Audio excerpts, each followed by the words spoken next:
We're so disenchanted here today, ladies and gentlemen, that it's amazing. Things are messing up. Jesus. Steph made a wish and it just fucked all of Non Talk up. So welcome to the show, Yeah, it's ladies time and to take her gentlemen. wand away. Yeah. I know. I'm not even. Oh gosh. Hi everyone. Welcome to Nom Watch Review, part of Nom Talk Network. I realized that I switched an audio input thing and it messed up my microphone, and I just realized like, oh, my microphone's not existing. So I apologize for that technical difficulty, but thank God for Jennifer and for Jordyn, who for here presenting their guests for the night, Jennifer and Jordyn. Um, we've got a long one today. Oh, kind of. We've got kind of a long one today. We have a double feature. We're going to be talking about Enchanted, celebrating 15 years. And then we're also celebrating Disenchanted, which is what, 2 weeks old? 15 days. Yeah. 15 days. Oh my gosh, I think it is. It might be. I know. But we're going to start off with Enchanted. But goodness, it's like I like butts. Okay. My name is Stephanie. I am your host. Today, I am enjoying a Hawaiian punch that is like a luau punch, and I am eating some Hawaiian barbecue because Alejandro had a craving, and we used this randomized like pick a winner thing, and it picked Hawaiian barbecue. So that is what I am enjoying today. We've got Jennifer and Jordyn. Jennifer, hi. How are you? How you feeling? What you snacking on? Hello, I am feeling great. I'm snacking on good old water because I had a late night last night and I over caffeinated this morning. And then for the nutrition part, I have a gigantic cupcake inspired by Disenchanted. So I'm excited to be over sugared. Yes, I'm so excited. I'm excited to watch you eat that throughout this stream. And Jordyn, hi, hello, how are you? What you eating and snacking on? Hello. Good to see everybody. So I'm having my traditional Mai Tai. It's not a my Yeti anymore. I mean, I do have them, but I found a bigger cup because it's easier to drink out of this. Yeah, a little Mai Tai. And then I have some, it's called the Padre Pizza from a local restaurant that we have. And it's like arugula, it's like white cheese, dates, and just like a sprinkle of EVOO. And then I have a bacon wrap date with goat cheese in it and then some Parmesan on top because I was starving. So it's already been proven good. But yeah, it's from Le Grand Orge or the Luggage Room. If you're ever in Pasadena, go take a look at it. It's really great. It's like a small little place right by the train station, so you can take the Gold Line there. But yeah, that's what I'm doing. Thanks, man. Woo-woo. Awesome, Nice. awesome. And then we have our regular Q in the chat saying I had shredded roast with elbow macaroni. And he also gave us his popcorn rating, which yes, we are going to talk about our popcorn ratings. This one is a little more different because we have different opinions on both films. So we're going to start off with Enchanted. Now, I personally gave it a 4.5 because nostalgic purposes, I saw it when I got my first job over at the El Capitan when they had their immersive experience, and it was like my first job, and I was just like, oh my god, my first job's Disney, and now I'm in a tent and I get to dress little girls up and put makeup on them, and I get to play in an arcade during my break. This is the fucking life. Like that was my mind. So here I am even watching it today, and I still loved it. I still have all the songs in my heart. And so I don't care how horrible or cheesy it is, it's getting a 4.5 from me.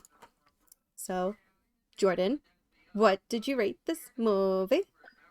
Yeah, so I remember Enchanted being announced, and so I gave it a 4.5 out of 5 because there were so when this movie came out, it was like it was marketed as the first live action animated like mixed sort of film that was coming out, and I was like, and this was around the time that like Disney was starting to create those live action films, right? And like we started to get things like I mean this was much later on, but it was like Beauty and the Beast, it was Mulan, it was all these other wonderful and fantastic things that were getting made. And so this was like the actual one that was like first, and it transitioned from animated to real life sort of you know uh live, people actually portraying the characters. And so,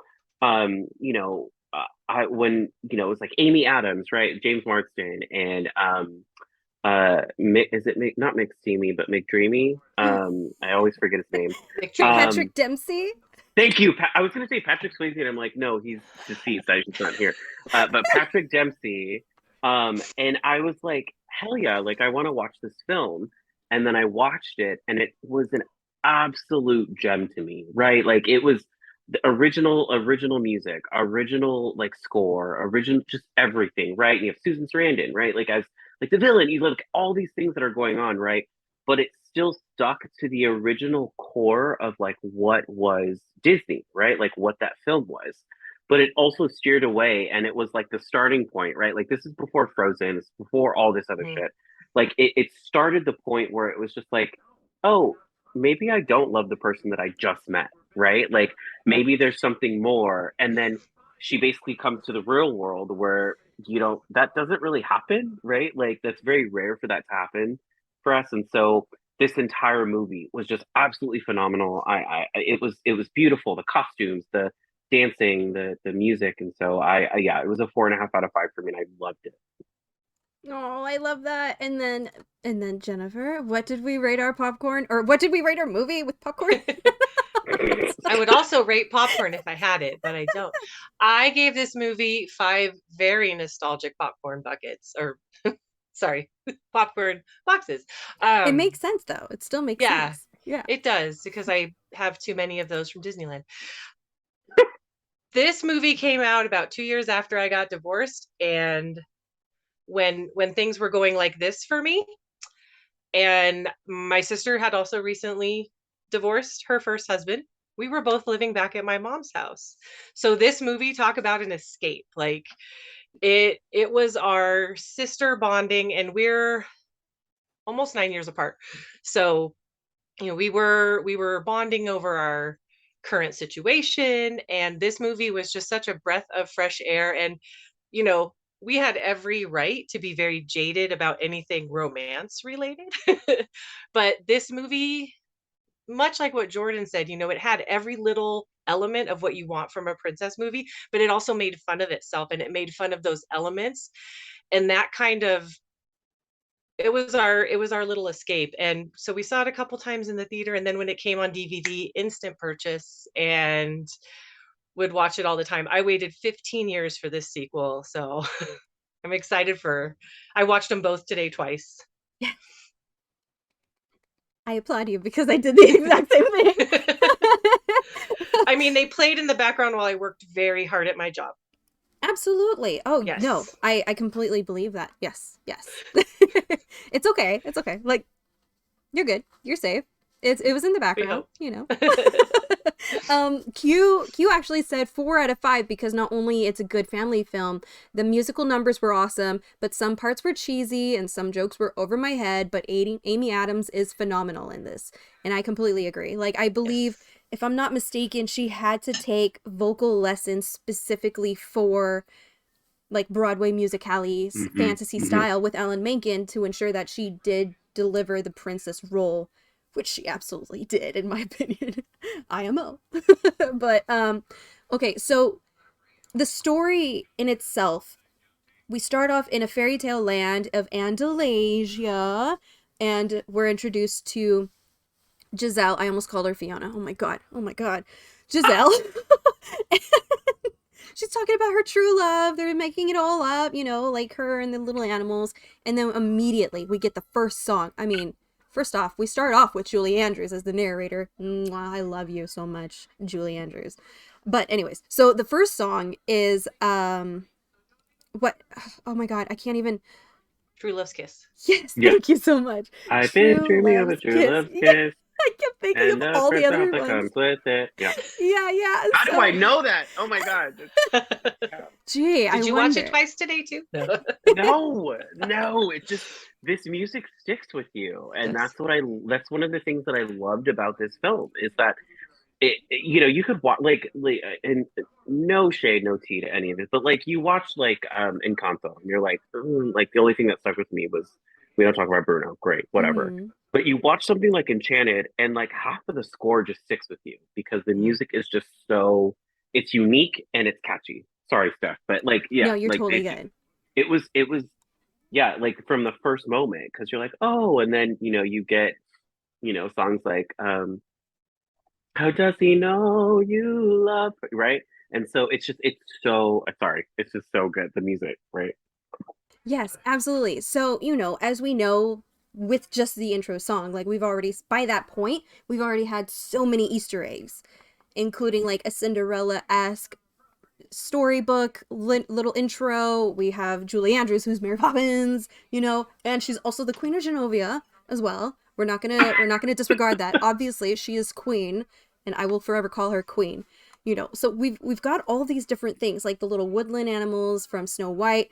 Did you notice anything else Easter egg wise? Hmm. Yeah, Well, we just got yeah. the animals helping her create the prince Yes. was sleeping or Cinderella. They weren't putting a dress together for her, but they were sewing and doing cleaning for her, which I live in the mountains, and let me tell you, they don't do that. So no matter how much you sing. So that was the one I caught, because Jacques and the little mice, those are my favorites from Cinderella. Oh, So and Gus. Gus, Yes, yes. Joken Guys.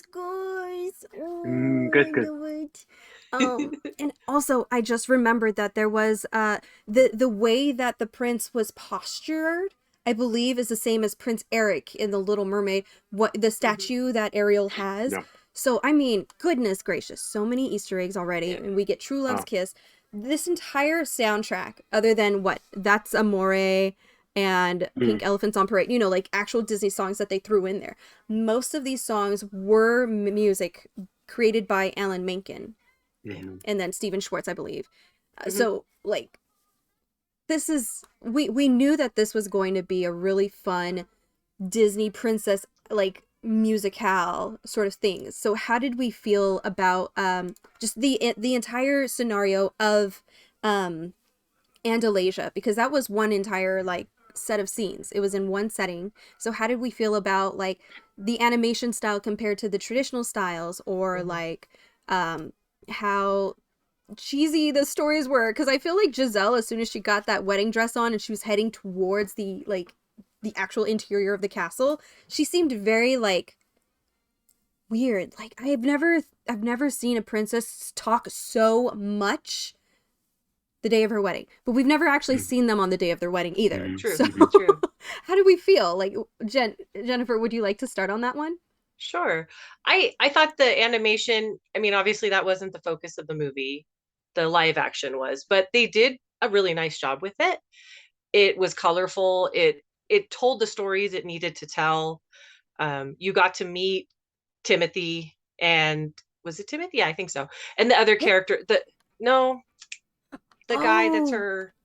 the guy, Yeah, the the, guy. the guy. He was the rat in Harry Nathaniel, Potter. Nathaniel, Nathaniel, there we go. Nathaniel. Oh, His real name is Patton Timothy. Timothy Oswalt. Patton Spall. Oswalt. Oh, No, it's Timothy No, Spall. Timothy Spall. Yeah. That's where I got Timothy from. I was wondering when we first saw it, okay, how long is this gonna be? Because this was really pushed as a live action movie, and yeah. and then of course we get the best little Easter egg of the old hag with the apple, and I was like, okay, you have my interest. I just I think it was a good setup for the tone of what Giselle was like. And Mm. yes, she was rushing to her wedding, and she's known this guy not even a day. And okay, I didn't know my ex-husband very long when I married him, but it's more than a day. Yeah. So, it was like a year. But That's like a drunk girl in Vegas scenario. well, we did get married on spur of the moment in Vegas, but we were Shut sober. up. But you knew each other. Yeah, we knew each other. It wasn't like, no strangers in the chapel. No. It wasn't like The Hangover. No. Yeah. Oh, that would have been Yeah. more fun. Um Imagine. I thought it was just the right amount of like whimsy and fun to set the stage for what Giselle is like, because we had to know a little bit about her before we got her to New York, or it wouldn't play well. Mm-hmm. And it was over the top Disney princess, which is what she is and what it needed to be. So it was a lot of fun. I enjoyed that sequence. Okay, I like that. I'm so sorry. I just put. This is spicy chicken. This is really spicy. I forgot how. Oh my god. Okay. Don't worry about me. I'll be fine. Jordyn, how did you feel about the animated sequences? See, you pulled a me where I'm like hosting and I shove food in my mouth and they stop talking. I'm like, I'm sorry. So Yeah. I like it was so we'll talk about this in Disenchanted too, but it was giving very much like almost like you know like 20th century Fox animated vibes. Like the Mongoose? animation wasn't, yeah, like it was giving like Fern Gully and like Quest for Camelot. Like it was Mm-hmm. giving that Yeah. type of animation, which Mm-hmm. pulls into question like, were you like kind of making fun of other things, because they were very capable of doing Mhm. much better than that. And maybe that was sort of, I don't know what that was, but it was yeah, it wasn't I think like Jen said, it wasn't the focal point of the movie, which it wasn't absolutely at all. But I do feel like without that, the movie wouldn't have been what it is. And then you Mhm. sort of get that feel in the sequel, right? Like where, it's like back and forth, but also like it's necessary Mhm. um for the plot and like for what happens. And so I mean it didn't take away from it at all. I think it added that whole Disney feel to the movie, but then once you start to get to sort of real life and you get to like live action, um, you're like, oh, they're just people, right? Like they're actual people, and they're yeah, they come from this area, but they're actually trying to live in our world where the rules aren't the same, right? Like Mm-hmm. things don't necessarily figure themselves out like they would in Andalusia. So Absolutely. And now, now that you mentioned the live action portion, like portion spicy. Now that we're moving on to the live action portion, like she gets suckered into falling down a hole because that's, queens do not want to be dismantled first. Queens do not like being dismantled. You got to kill them in order to replace them. Oh my god, that seems a little too soon. So now that we're in New York, it's the unhappiest place. There's no such thing as happily ever after, is what the Susan Sarandon character, Princess Narissa or Queen Queen Narissa Narissa. said. Oh my goodness, I'm gonna get got today. I swear. So Queen Narissa shoves her down and says, "This is the place of no happily ever after." She lands in New York City. How when you think of the world and where we and like different countries and like different ideas, like what would you consider New York like the hilarious epitome of a place that has no happily ever after, or just real life in general? hmm. I Wait, feel like that's a so hard question. it is. I'm thinking like, how political do we want to get here? I know. Because she could have landed in like the Middle East and like it just pick a country and it would have Would've just been been terrible. It would have been worse. Whole different I movie. my Yeah, gosh, I yeah. think I think New York was the best choice for a Disney movie Hmm. for multiple reasons, right? Mm-hmm. Like, I mean, it's not that people in New York are unhappy or anything. I just think it was a perfect setting for her to land it. Like, because if she landed in LA, like, Oh my great, gosh. fine, like, whatever. But it's like, it wouldn't have been the same. It would have been a very different movie. Um, and so I think like New York with its like bustling metropolis and like everything that's going on, lights, sound, just everything, right? I think it was a good pick for them, especially Hmm. for this type of Disney movie. I mean, I could obviously give you parts of the world where I'd be like, if she landed there, like it'd be game over, like in the first, 30 minutes of the film. Oh, But 100%. yeah, but I think for Disney, I think New York was the perfect pick. Okay. Jennifer, how did you feel? What do you think? I think it was a good choice too, in that there's Central Park where they had that beautiful, vibrant scene in the middle of the movie. But then the beginning of the movie, it's just like literally she just face plants into reality.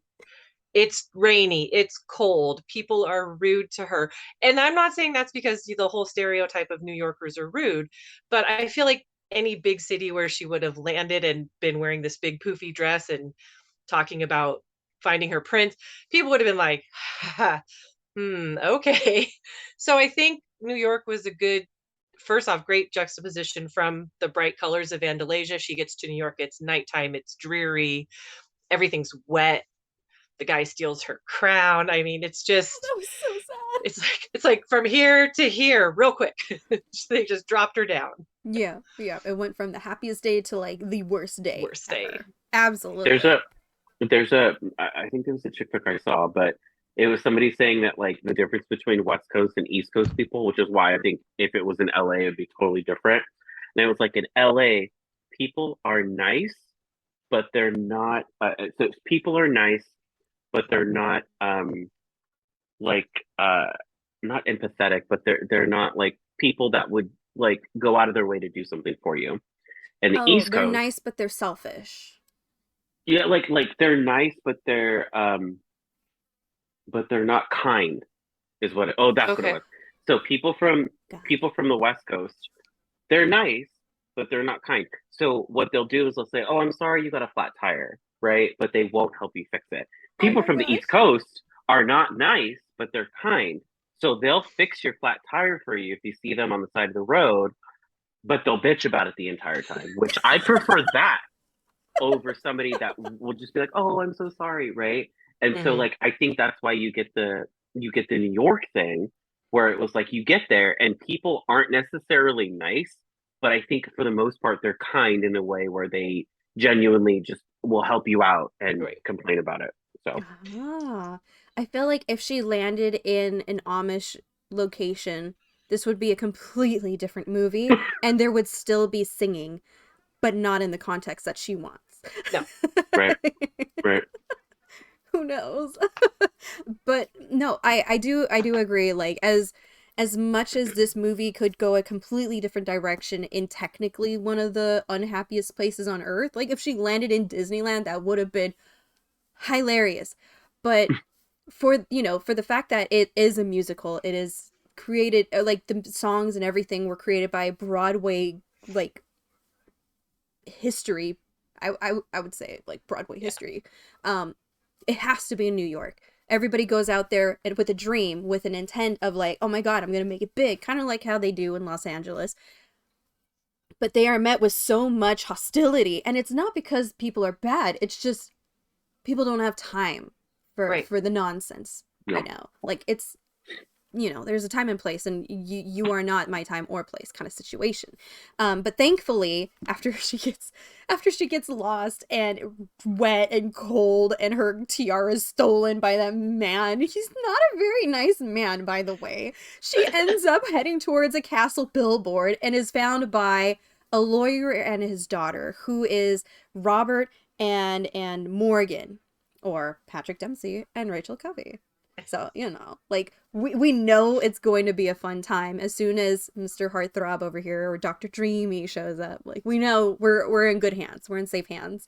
So they bring her into their home, and then she hollers and summons wildlife that is in the city, urban wildlife, and they help her clean the apartment. And that's when Morgan wakes up, looks at it, grabs her dad, and all he sees are a bunch of rats and roaches everywhere. So he's freaking out. And now we need to find out where did she come from? Who is this woman? And then, like we're introduced, like obviously, like we see that he's a lawyer and he works in a firm, and all of a sudden, boom, there's another Easter egg, and it is Jodie Benson. And I'm so excited about it. So moving on, they're trying to find out where she comes from. Then we get introduced to Nancy, who is Idina Menzel, and she's also Frozen's Elsa. So that's super exciting that she eventually does become like Disney Princess times two. Which it was so hard to differentiate while she was singing in Disenchanted, and I was like, she's not Elsa, she's not Elsa, she's not Elsa. It's not Elsa. It's not dark Elsa. hair, it dark hair. So hard, Yeah. right? Yeah. Right. Sorry. The animation's Like, completely different too. Like, you're not Elsa. You're not Elsa. No. But we'll get to. And eventually, I got over it. Yeah, it takes a while, but yeah, no, we'll get to that point too. But like it seems like Robert wants to propose to Nancy but hasn't told Morgan because Nancy hasn't even stayed over. So obviously Nancy's going to be a little upset about the situation. Like, who's this random woman? She's beautiful and she's like gorgeous, and now she's like, does she live with you? Like, what is happening? Is there something I'm missing? How would you how did you feel in that instance of him trying to say, like, she's nothing serious, she's literally just a lost person, we're just trying to find out, like, we know what happens, but how did we feel at that point when this entire thing transpired? Jordyn? So sorry, there was like some weird noise going on in my room, and I didn't know if the whole room was collapsing or something. So I was like, "What is going on? Is my mom doing the hair dryer?" So I was like, "What's going on?" I'm sorry. Could you ask the question again? I'm so sorry. No. So the situation where Nancy sees Robert and Morgan and Giselle in the apartment, how did you feel in that instance? Like, obviously we know what's going to happen, but we don't know how it's going to happen. But how are you feeling at this point? Yeah, well, because you're like, oh, so like we know the whole story from this point, but if you're Nancy, you're like, I don't know what the hell's going on. So you walk into this and you're oh, okay. And then, and then you're like, oh my God, cheating, like all this stuff like starts going on. But I loved, I sort of kind of loved it because it sort of reveals everybody's character in that moment, and it sort of reveals like sort of the future of like how Nancy obviously is going to be, how Robert and how Giselle, how they all just sort of interact with each other or not interact with each other. And I don't know if at this point Robert's brought Giselle to his firm, but yeah, I don't think it's like yeah, but that part was amazing. But yeah, it kind of becomes weird, right? Like it becomes like a weird moment where you're not sure what's gonna happen. And I was a little bit nervous, but overall I was like, I feel like this had to eventually have happened, especially because he's like good looking, he's a lawyer, he's in New York. He's got like, and you're like, come on, like you have to be like either engaged or have a girlfriend who's gonna obviously come in here and, sort of, ruffle some feathers. So, yeah, I got you. And then Jennifer. I mean, when Nancy walked in, Giselle was wrapped in a really small towel on top of Robert in the hallway. So I think she handled it quite well. I would not have handled that so well. But I think that whole scene really highlighted Giselle's not naivety, but a little bit, but also her innocence. The whole thing, even back to the first song, lips are the only things that touch, and I was like, oh honey, oh honey, oh honey, oh honey, but it's not storks, my love, it's not storks. Apparently in Andalasia it is, but it just, she's so excited. The water, where's the water from? And my friends the pigeons, they brought me a towel, and it's just so absurd. Yeah. And then for this, they fall out the door, and you almost, if you knew nothing about the movie and you turned it on right then, you would know his significant other's walking around that corner. Like it was just not a Keystone Cop, but that kind of setup, kind of slapstick setup almost. Yes. And what can go wrong will go wrong for Robert at this point. And to him, that's validating. Why am I being nice and helping this gal when she's just ruining everything? She brought roaches and rats, and she cut up my curtains to make a dress, She hadn't done that yet because she was still in a towel. But yeah, that scene, after the argument she did. After that, I felt bad for Nancy, but I felt bad from her from the point of view of, we knew the whole story and we couldn't tell her. She'd have to learn it at some point. And how I felt bad for Robert. How's Robert going to get himself out of this? Because he didn't do anything wrong. And Giselle was just Giselle, like, didn't even occur to her it would be weird to be on top of a guy in a towel. It's fine. Not at all. I thought lips were the only things that were supposed to kiss, not the entire body. But this is New York. Apparently, outrageous. No rules here. No rules at all. So, he does end up taking Giselle to his law firm, and that's, we already know that he's in the middle of a case that is a divorce case, so they're trying to figure out who's getting what. and just be the end of it. So we already know that's happening.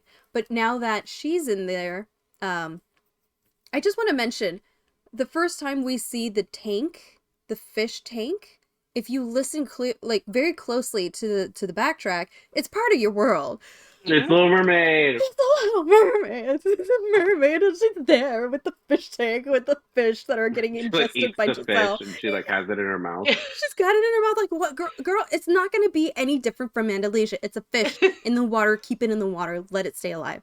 But anyways, so I want to call her Jodie Benson, but it's not Jodie Benson. Her character is different, and I'm trying to find it, and I'm not doing a great job. I don't know if they ever say her name. He may say it like once, so right, just once. Okay, yeah. Sam. Great. Yeah. So Sam is tasked with the mission of figuring out who this Giselle is and where this Andalasia is, and she cannot find anything. So now, like, obviously Robert's going to be a little sus about this. Like, okay, well, you just told me that you're from a place that doesn't exist.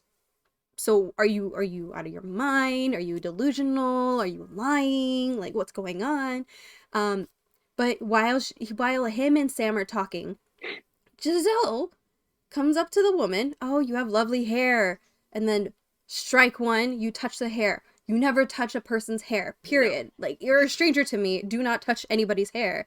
And I understand that is something that people with that hair texture do have to deal with, and are just like, they're always saying, do not touch hair. And I'm like, okay. Right. Just don't touch anybody's hair. When you think about it, you shouldn't go up to a random stranger and touch their hair. So there's that. But anyways, your eyes are lovely.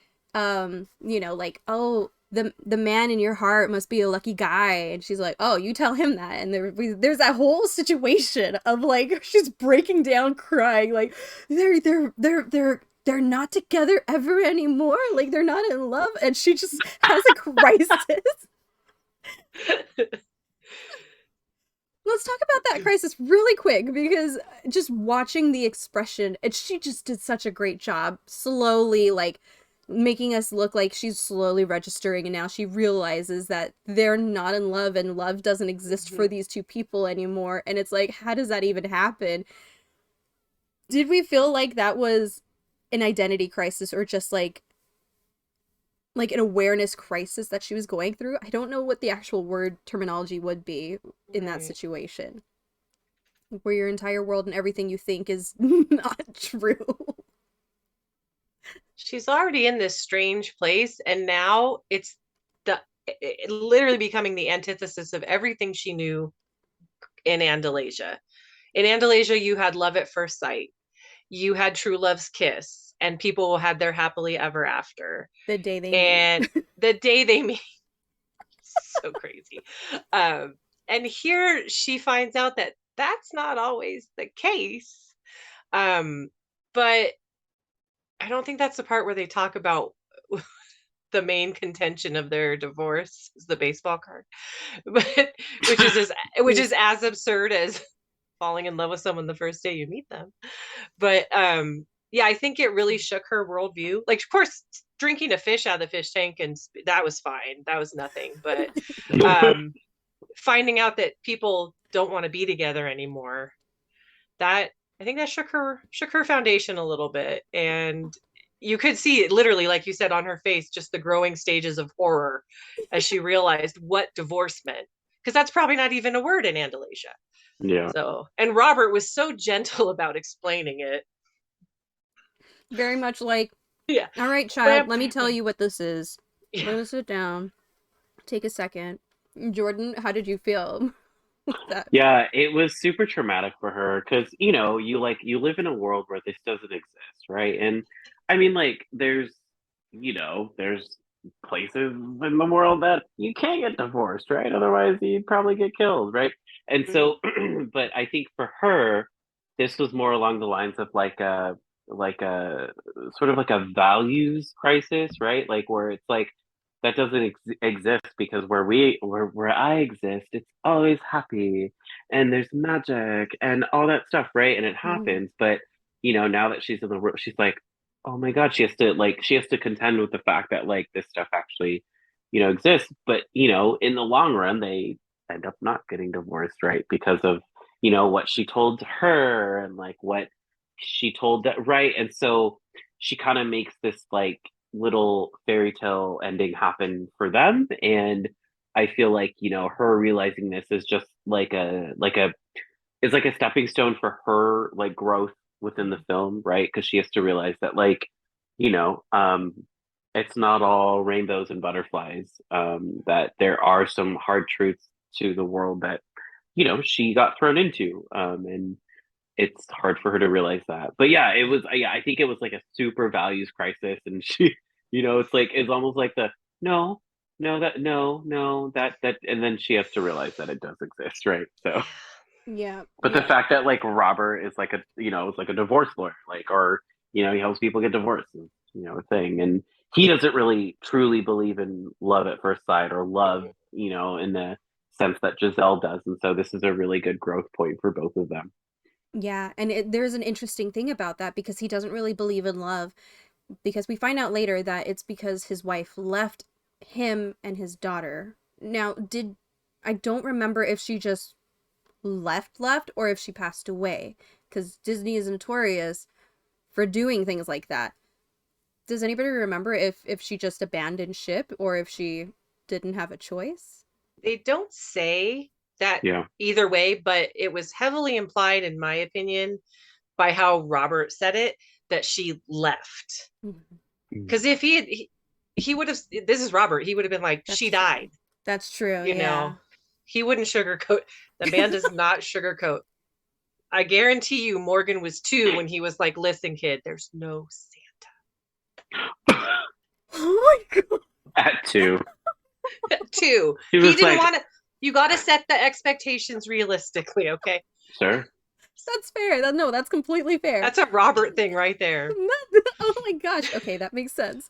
But so we have the next scene or another scene because like eventually Pip tells Edward that Giselle was thrown into this portal and now we need to go get her because that's what princes do. They go and they save people. So Prince Edward and Pip go through and now they're in New York. He's riding a giant bus, calling it a dragon and stabbing it, destroying this woman's bag of birdseed. How dare. It's another thing about Mary Poppins. But we do also get Nathaniel, who is, as Jennifer mentioned before, he's played by Timothy Spall. Timothy Spall. I got him right here now.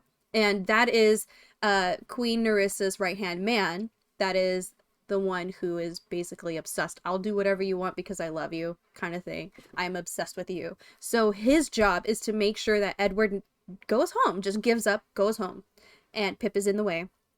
So we get that triage of a relationship. I feel like there was a certain relationship between Nathaniel and Pip alone, separate to the relationship that Pip and Edward had. So in this situation, like they end up in a hotel because stupid broke his foot. Oh no, he got ran over. So okay, I'm just everywhere right now. Backtrack. But anyways, they're in New York. Great, we know this. So Giselle is being dropped off in Central Park by Robert, and he gives her money. Here's some money. Figure your life out. I cannot be doing this right now. You are destroying this potential marriage that I want to make happen. And so, like, you know, she goes off, gives money to feed the birds. So cute. But then he's like, come on, you can't just do this right now. And what the woman said about, oh yeah, he tried to kill me. He stabbed my seed through a bus. Like, okay, we've gotten to that point, and like she's technically not lying. But to Robert, this sounds so outrageous. Of course she's lying. She's just a crazy lady feeding birds. Like, crazy people feed birds. So anyways, now he You know grabs how many bird feeders I have in my yard? Come on. But you said you lived out in like I do. I live in the middle of the nature. mountains, so yeah. So I would hope that you feed the birds as well. But no, I used to sprinkle seeds at G4 when we had like this little garden area. So I did nice. feed the birds and the squirrels and whatever was living. Okay, anyways. So we're in Central Park and she's like, "Well, does Nancy know that you love her?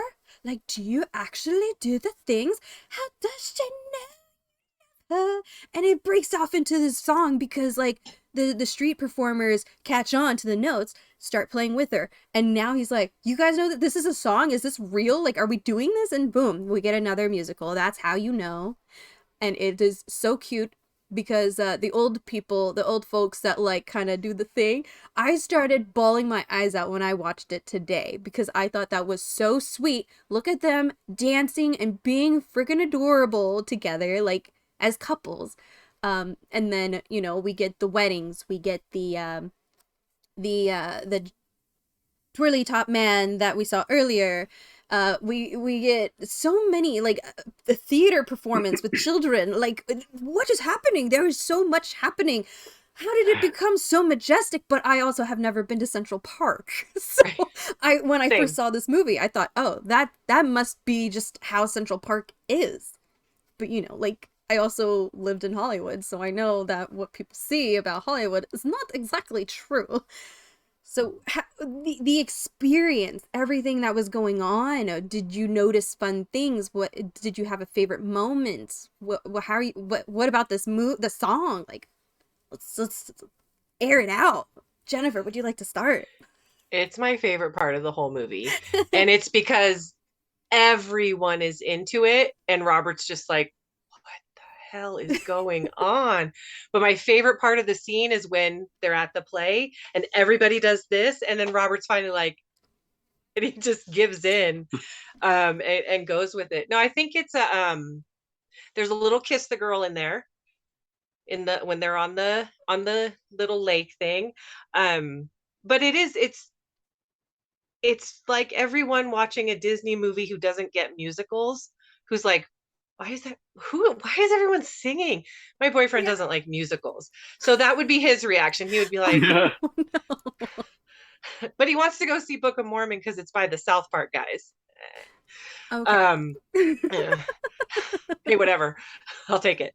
But it's just, I think it's kind of it's the encapsulation of Robert realizing maybe he's in the minority with his ideas about love and spontaneity and things that happen. And you know, he gets the pigeons or doves, they make that beautiful heart, or she finds a heart wreath of flowers, take it to Nancy. He's like, they're not gonna know, they're birds, what's happening? And she looks at them and nods like, you know what to do. Yeah, and they're like, we got this, girl. They don't have thumbs, but if they did. And then they head off with it. And I love that when he gets the call, he's like, oh my god, what? So it's just, I think we already had Giselle questioning her worldview. Now it's Robert's turn. Like, he already thought she was nutty enough. Then he goes to the park and everybody's on board with her. Everybody except Nathaniel. But you know, he's his own thing. So it's my favorite part. It's just that scene. Whoa. That scene is just pure joy to me. And Giselle, Amy Adams, the way she embodies Giselle, it could have been so much cheesier. And when we get to Disenchanted, I think the director, he said the perfect thing. So and it's true of the first one. Stephanie and I both were actually at the premiere for Disenchanted, and the director did a little intro, and he said what an honor it was to have Amy Adams back to chew on the scenery in the way only Amy Adams can. And that's true of both movies, and we'll get to how much extra chewing she does in the second one. But it is, and she does it unironically and just enjoys it. And you can tell she was having fun, the actress, not just the character. And I think everyone was. And that scene, if I'm sad, I'll just put that on. Oh, I love that. I'm too scared now. Now that I realize I cry when I watch it, I can't. I cry at everything, so. I know, at this point, I might as well just be crying all the time. Jordyn, how did you feel about this? How did you feel about this moment?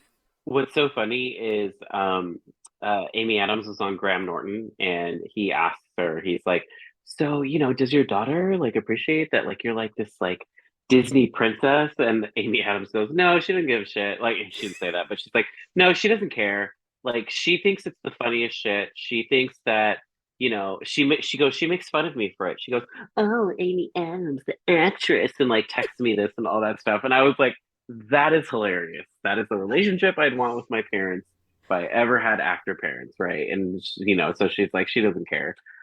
Which is hilarious because it's like she's like this pivotal wonderful, amazing character in this film. Yeah, I do have to say, like, this scene was probably like um sort of like the epitome of like this film because um it sums up sort of like what her values are, what she sort of encompasses in this entire film, right? Like, and also it sort of encompasses what like Robert is feeling, right? Like he's like, no, I don't believe in this shit. But then towards the end, he's like, oh, well, maybe I should, right? Like maybe there's a thing, and I think this is that turning point where he starts to sort of fall in love with Giselle, but does it's not necessarily implied, and you can't really tell, but he sort of realizes that like she is not so much of like a pie in the sky like woman. She's more of like maybe there's a different way to look at your lifestyle and a different way to look at things. And so I really appreciated this song. Yeah, it was almost like when any of the ensemble like numbers in both of these films are just absolutely amazing, right? Like because you can get like True Love's Kiss, you can do just when she's cleaning up the house, uh Merry Little Work Song, I think is what it's Mhm. called. Like you get those, but it's just her, I right? need a Like, and it's happy just like the working background song. happy working song. Yeah. And then I you know get that something one. like this where it's like you get an entire ensemble of all these people, and it just makes the movie, right? Like it's the thing that like makes you. It may at least like especially with Disenchanted, like. But with this one, like it made me miss doing musical theater because this Mm. is what you would do. Like these ensemble casts Yeah. plus with the main characters was just like it was just an amazing moment. And so Yeah. but I do feel like this was a pivotal turning point as it introduced a lot of things to come into the rest of this film. Oh, absolutely. And I feel like that is the halfway point, and we are really cutting it close. And I'm gonna talk as fast as I can, and we're probably gonna just kind of whoosh over the Disenchanted. But I will do my absolute best once we transfer over. But we're gonna so after yes, this was definitely the highlight, the highest point, and then we're gonna drop a little bit, and then we're gonna come back up at the end because that's Disney loves the W. That's how I'm going to word it. Disney loves the W. They start up high, drop you into this weird spot, but we'll bring you up halfway, but then we're going to drop it again, and then we come back to a win. So now they have dinner over at Bella Notte, which is a little nod to Lady and the Tramp. Super cute, very Italianish thing, a restaurant thing. And we already know that Nathaniel has trapped Pip in the closet very, very dramatically, like a crucifix kind of thing. Poor Pip. Poor Pip. Seriously, who's gonna save me?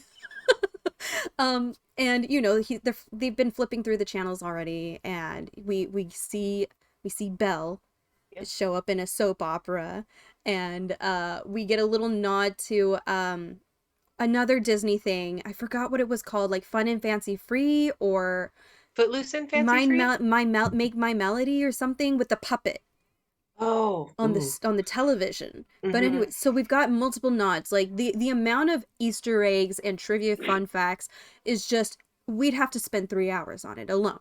But we're not Yeah. gonna do that. So we're at the restaurant. Great, because Nathaniel is working at the restaurant trying to like knock people out, like trying to get things taken care of.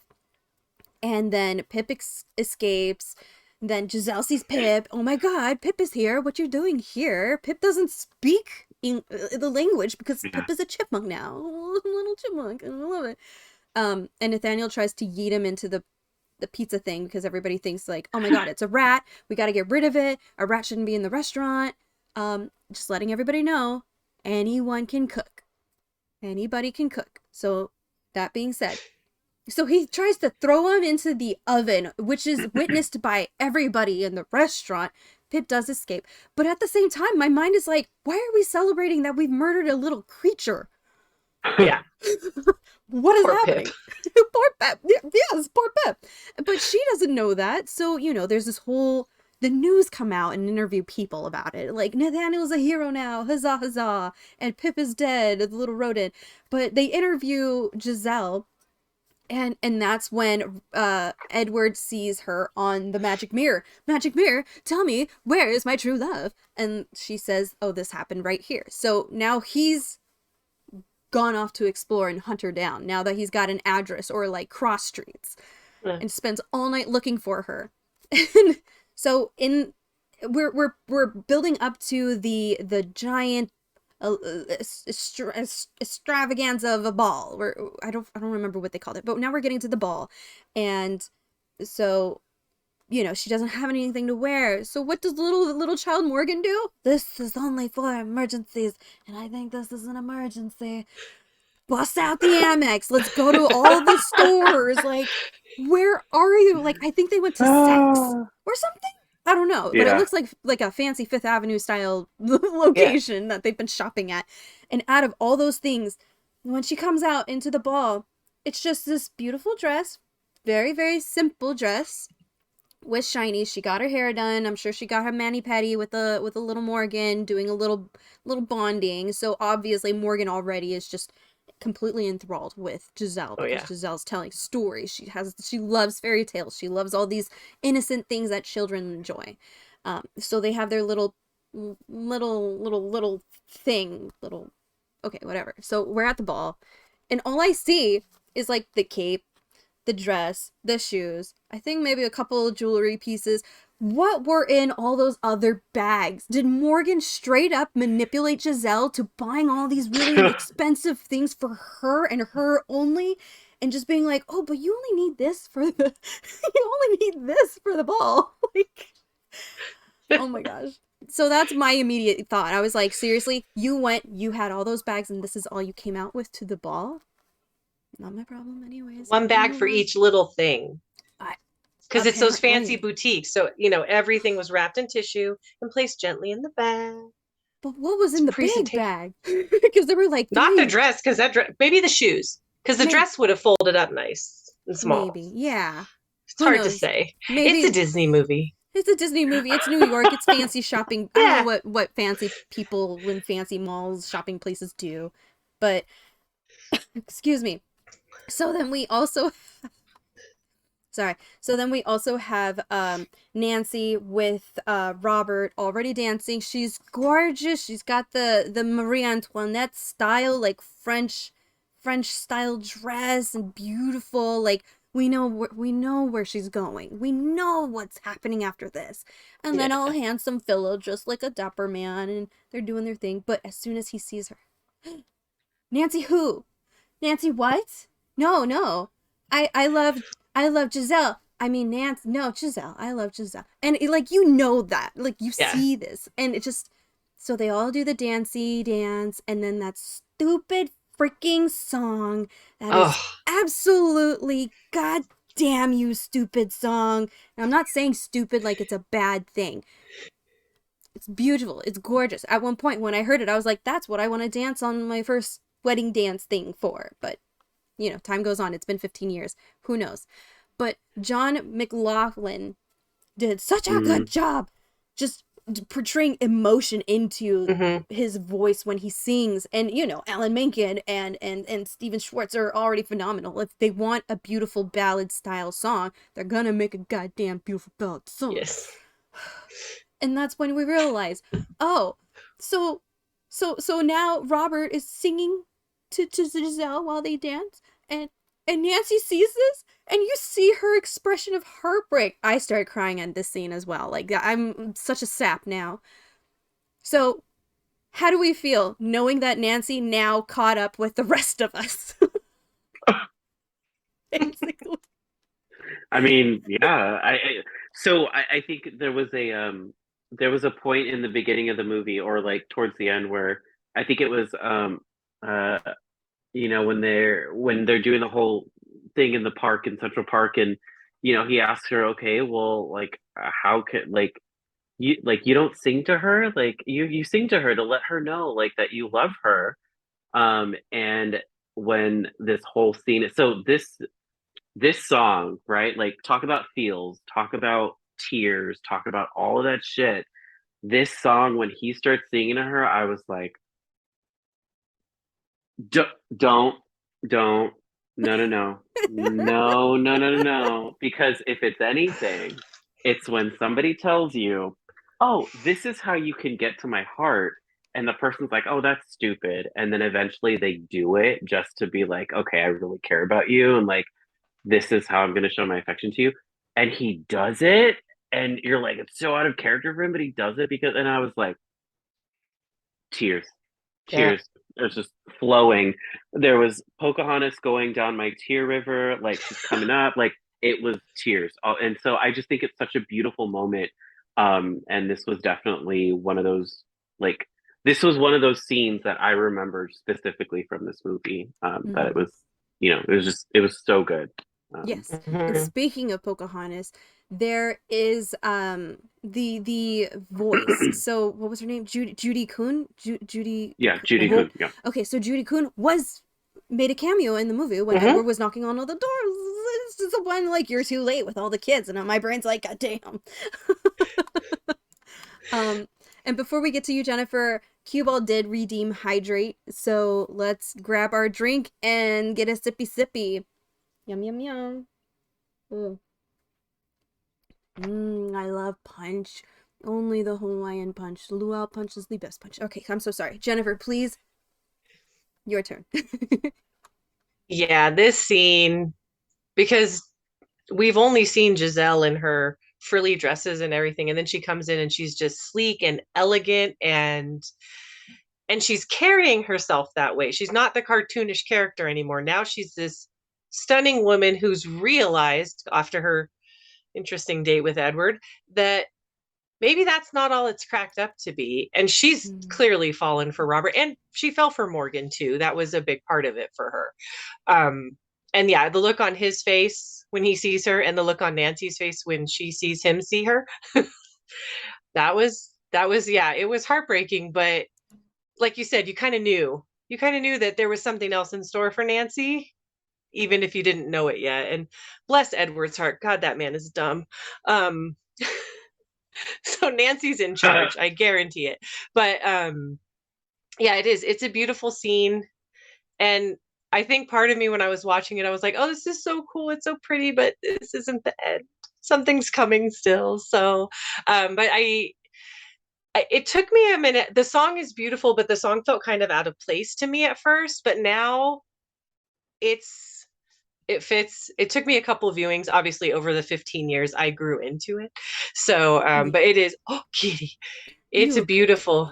it's a beautiful song, and it is a beautiful moment, and like what Jordyn said, where you kind of see Robert, he cracks a little, and he lets his guard down a little, and realizes, okay, maybe we don't have to get married right now, but I really like this gal.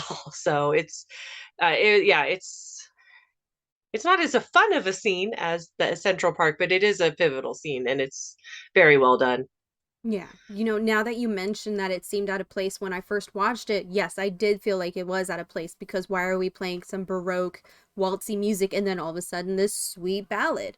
And But we'd had musical numbers up till then, which is a right. very different style of music, and it was like a record scratch. You're like, what's happening? But Yeah.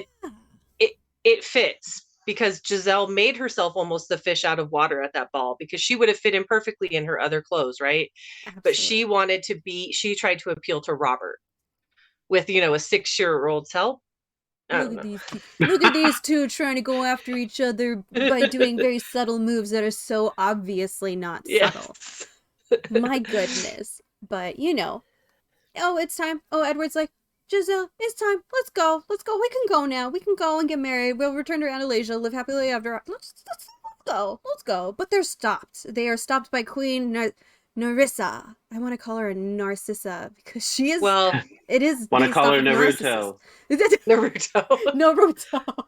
Naruto. No, but okay. So they're stopped by Queen Narissa, and she's tired of this. Like, Nathaniel's turned against her because now he feels his own worth and he's not worthless, basically. Like, the way that she's been treating him, like a worthless dog Mhm. that just annoying anyways. So he's like, all right, I love myself enough to know that no, I'm not doing this for you. So she throws a little fit, gets all dramatic. You want a show? I'll give you a show. It turns into boom boom, the dragon Arissa. And it's very Maleficent-y, very Sleeping Beauty. And now we're finally getting to that point where we think, oh no, like, wait, she knocked out Giselle and then turned into a Right. dragon because Edward wasn't the one that gave her the true love's kiss. It was Robert. And Nancy Yes. was even like, just kiss her, Robert. Just gotta get it over with. Like, stop lying. Like, everybody's literally telling him, stop lying to yourself. Like, let's go Yeah. on. Let's move. Let's go on. She wakes up. Huzzah. It's not Edward. You'd think that Narissa would be like, oh, okay, that's fine. Then we can go. Edward, your heart's broken. Let's go back to Andalasia and chill. No, she wants to be petty AF. So then she turns into the dragon and then grabs Robert, and boom, goes outside the giant tower that they were in. And Giselle ends up being the one to save her damsel damsel in distress. Robert's damsel in distress. That's exactly what he is. And that's okay. So this entire scene was just, it seemed very fast, but not too fast. Like, I feel like we got what we wanted from it. We got Pip doing the thing that he did at the very beginning, like taps on his bell, let's go, I know how to take this one down. And then what I found interesting was, by the time Narissa falls, she's trying to use the spells, trying to change back into herself or trying to do something else. She breaks and then like by the time she hits the ground on city level, it's glitter. And I found that absolutely fascinating because she's not a real person in this universe per se. So the way that people die in fairy tales is gonna be kind of different. Like, we've never actually seen a literal murder in Disney princess movies. And I had to say that very slowly to remember whether or not we did. I don't think we did. Like, fairy tale wise, I don't think we did. But just that entire, like, woman saves the day sort of thing. How are we feeling? Like, was there anything that you noticed? Was there something that you wanted to add on? Were you mad? No, I mean, I love Susan Sarandon, and I loved Narissa, obviously. I made a Disney bound out of that. So, I did. I, to steal the director's phrase again, I love someone who can chew on the scenery and do it so well that you're not even mad about it. And she just was like, she gave zero fucks in that role. She was like, I'm gonna be a Disney queen. Watch out. Here I come. And even when she's walking across the street, she has those platforms on. I was all, damn. If I ever do the full costume, I'm not wearing those. I'll kill myself. I'll fall right over. Just have a pair with you to take pictures in, and as soon as your pictures are done, put it in the car. Back to the flats.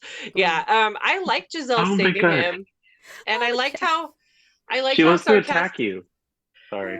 I had to lock my cat out of the room because last time I did one of these, he was biting my toes because he's a monster.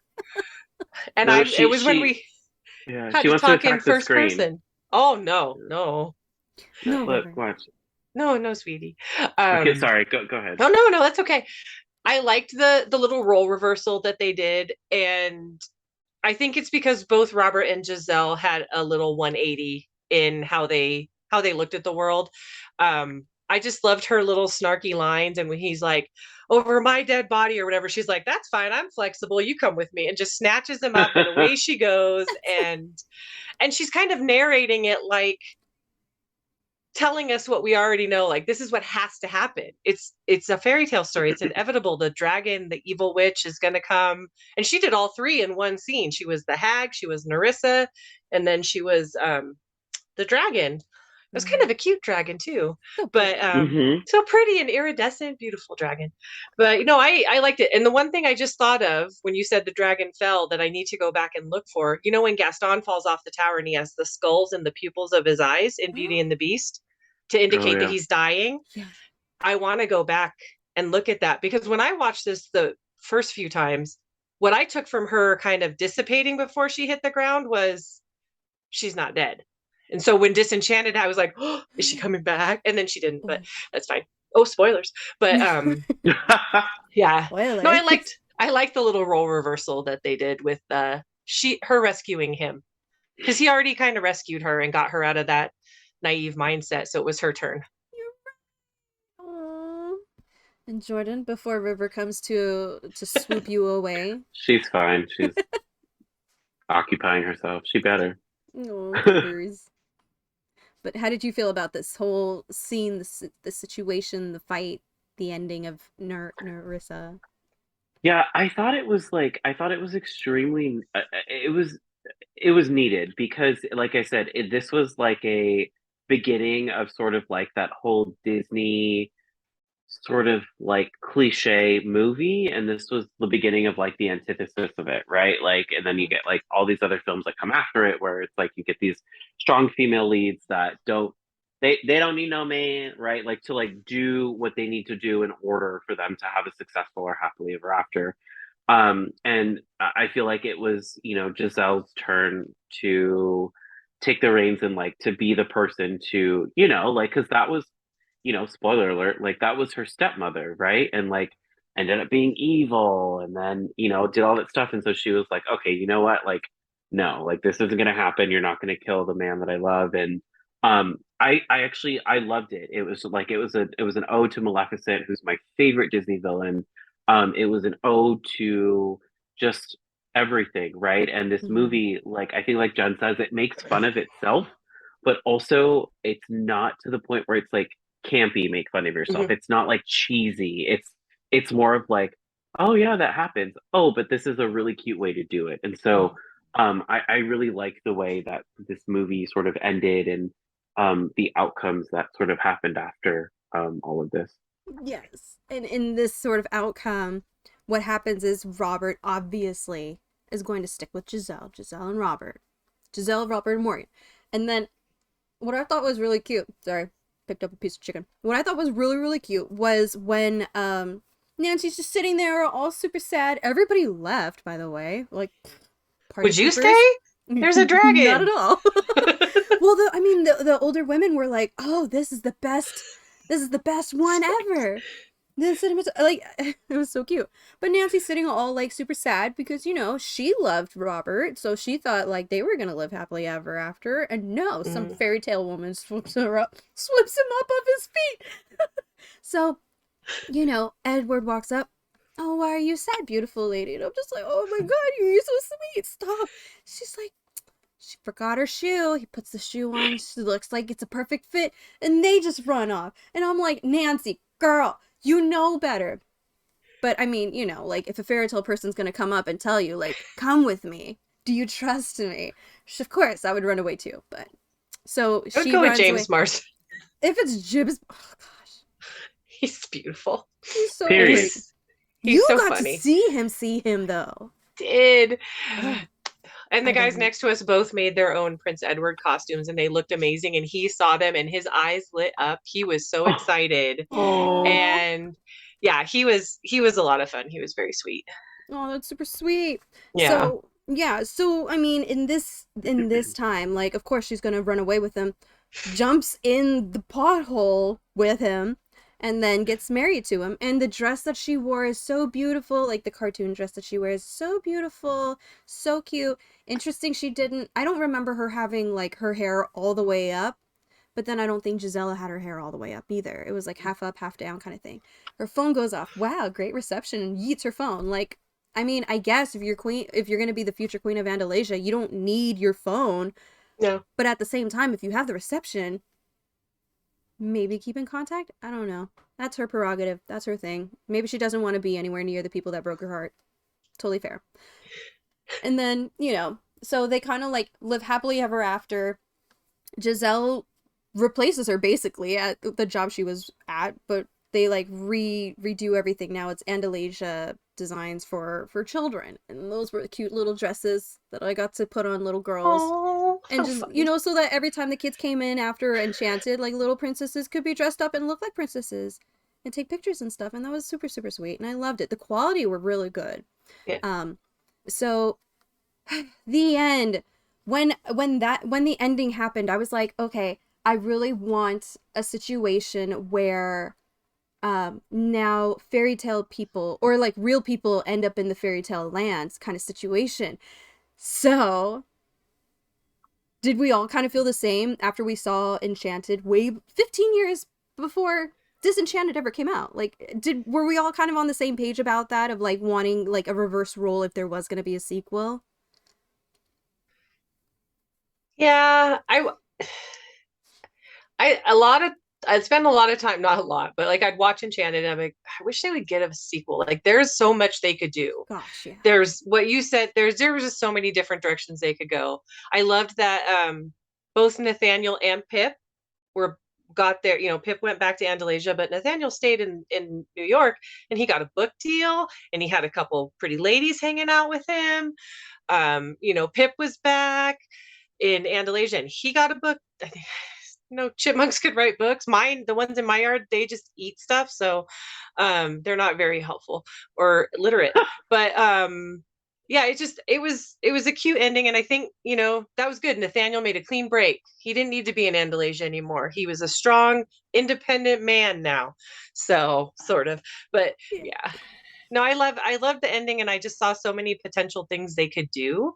Just wish they didn't wait 15 years to do it, but it's fine. Yeah. Jordyn, what did you feel? How did you? Yeah, I mean, so what's funny, I think I don't know if I told you stuff, but I was like, I didn't even know they were in the process of making a sequel until it was actually like announced on TV. And I was like, what? And I was like, Maya Rudolph? Like, what? And because I mean, yeah, they could have for sure made a sequel of this. But I feel like the way that let's not forget that it was Carrie Underwood's Ever After that was playing throughout this like ending. Right. And I don't normally like Carrie Underwood, but this song was absolutely awesome, and I loved it. I thought, to get her to do this song at the end of it was perfect. And I loved it. But yeah, I mean, I definitely was like, oh, it would be interesting to see like if there was a sequel, like what it would be. But also this movie would have just been totally fine as like a standalone, right? Like it would have totally been fine. Like, right, like almost like along the lines of like Tangled, right? Like where it was like you have the short that came after Tangled, but like Tangled by itself is a perfectly fine film, right? Like it's there, it's done. It was a perfect romance story, and it was done well. And I feel like this movie by itself could have just been that. So Well, bing, bam, boom. There we go. And that, my God, that only leaves us with like maybe 30 minutes to talk about Disenchanted. So we're going to do our absolute best. Right now, we're going to take a little break so that everybody can get, stretch their legs, maybe go potty real quick. But it's going to be about a minute long. And then when we come back from break, we're going to talk about Disenchanted. Yeah. And we're back. Okay, it was a little more than a minute, but that's okay, because we're gonna just dive right in. For people that are just tuning in, hi, I'm Stephanie. We are talking about Disenchanted, the 2022 sequel to the 2007 15-year-old Enchanted. I am here with Jennifer, who is an amazing cosplayer and was also at the premiere, as I was. We were both at the premiere for Disenchanted, and then Jordyn, who is my Disney buddy that like we met through Disney. We're forever Disney, even though we like started hanging out in Universal for a little bit. Who was not at the premiere? No, who was not at the premiere? Steph and Jen probably do way much more fun things than I do. So. Oh, I mean, Jen ultimately had the best experience, I would say, because yes, I had a great time. You got to see all the actors and all the people that were running on the red carpet. I just saw whoever wasn't running straight for the theater. Right. And I don't know, really quick, because we were at the premiere. We did get to see the movie before it was put out on Disney Plus. Where you were sitting was probably one of the best spots, because I think I saw you downstairs. I was in the second row, dead center, and for the longest time I was by myself. This is so awkward. Oh my God, no! You sat behind the dresses. Did you sit behind the dresses? The dresses, the gal in the giant dress? Yeah, there were two. Yeah, I know them. And when I saw her, I was like, honey, how are you going to sit down?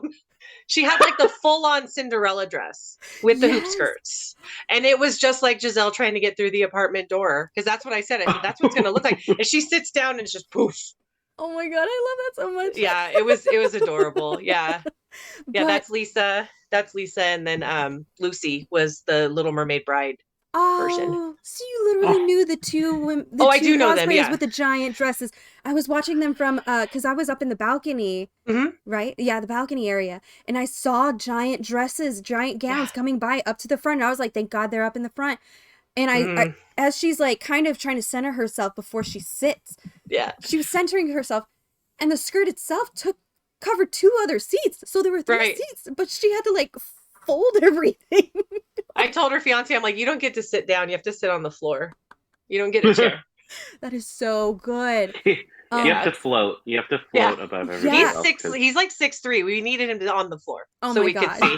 And like when the director was like shouting out all the cast and the people that were there, like you kind of were you able to see them in the back area? Yeah. So they do them all a little differently between Marvel, Lucasfilm, and Disney. With Marvel, we're all seated and the lights are down when they bring the cast in. They don't really call out the cast like that. This was a little different that they did that. And because I think a lot of times people don't realize they're just sitting in with us when we're watching stuff. And we all are very well behaved, but we're also like a vetted group, the cosplayers that are there. So I think they have a level of comfort with us where it's safe to do that.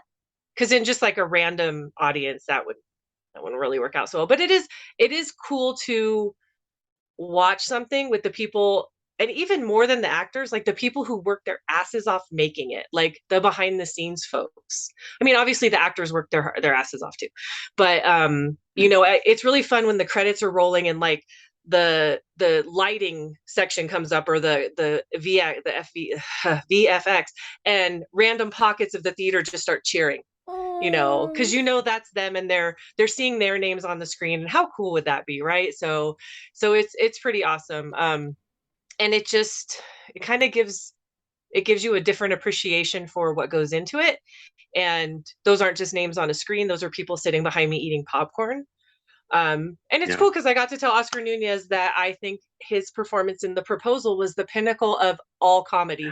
So because he was behind me when we were walking out. Oh, I love that. Oh, yes.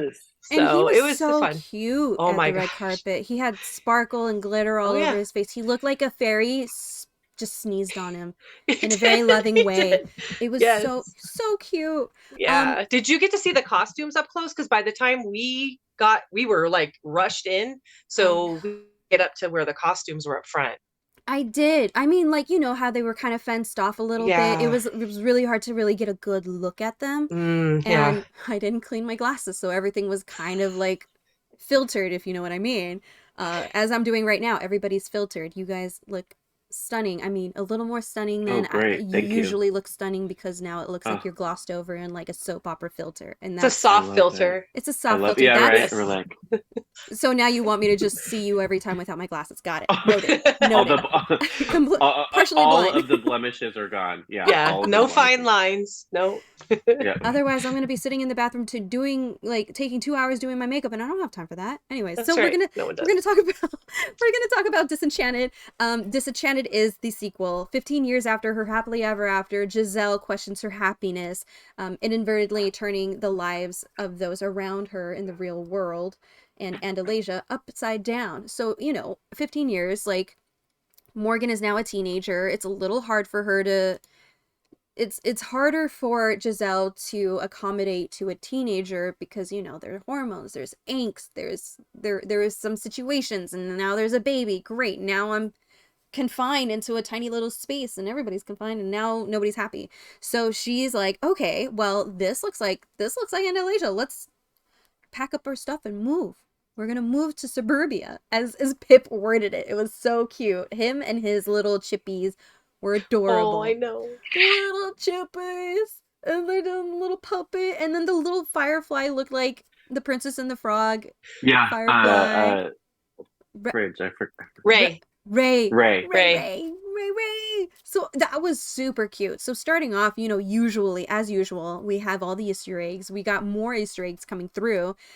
So like we'll I'm gonna do my absolute best. So Giselle is like, let's move. So they're gonna move, and they're now in Monrovia, which is a suburban area that is like kind of run by a Malvina. And then Morgan sees her room that they've been working really hard on, and it's like the only room that's like functional and good. Functional. It's beautiful. She's like, oh my god, I love it. Thank you, Mom. And I'm like, she's not a stepmom, she's a mom. and then, she flips the switch. Just kidding. I don't love you anymore kind of situation, as teenagers are. And she's like, oh, okay, so we moved to a house for me to just sleep in the same room as you guys again? Like, why did you make me move? And I've been in that situation. It's like, why did we move? Why did we do this? Like, I was completely content with where I was, and now I've been relocated. My life has literally been turned upside down. So I feel for her. Yeah. How are you guys feeling at this point? Because she's already been embarrassed by Giselle with the cupcake situation, and like, okay, we'll get to that point. So like, because Giselle thinks, oh, this is how we're gonna help Morgan make friends, when all it does is just embarrass her and embarrass her and embarrass her. Everything that Giselle does embarrasses her teenage stepdaughter. So what are we thinking? How are we feeling at this point? I'm really glad I never had stepkids. My own they were grateful, but I never embarrassed them like that. At least I don't think I did. I never did it like that intentionally. Not that Giselle was intentional.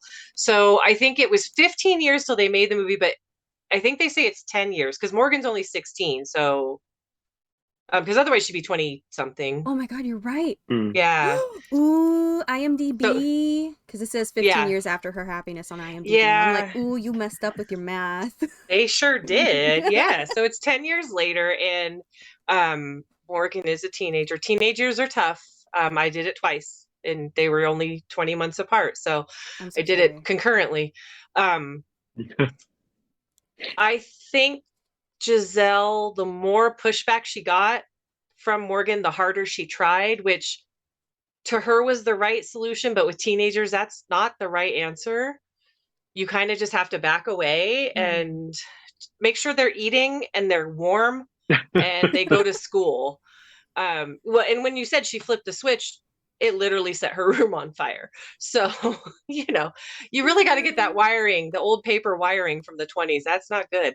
Got to get that fixed. I think Giselle now let's face it, their apartment in New York was bigger than the house I have now. So I'm really not sure how they were cramped, but whatever,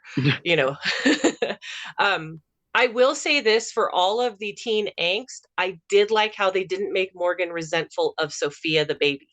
Like, she was very gentle with her, very sweet with her. So it kind of let you see that, yeah, Morgan's a little prickly with Giselle, but it's just typical teenager stuff. It's not, she's a total jerk, because she's still really sweet with the baby. And she's not that bad to Giselle. She's just kind of like, oh God, Mom, stop.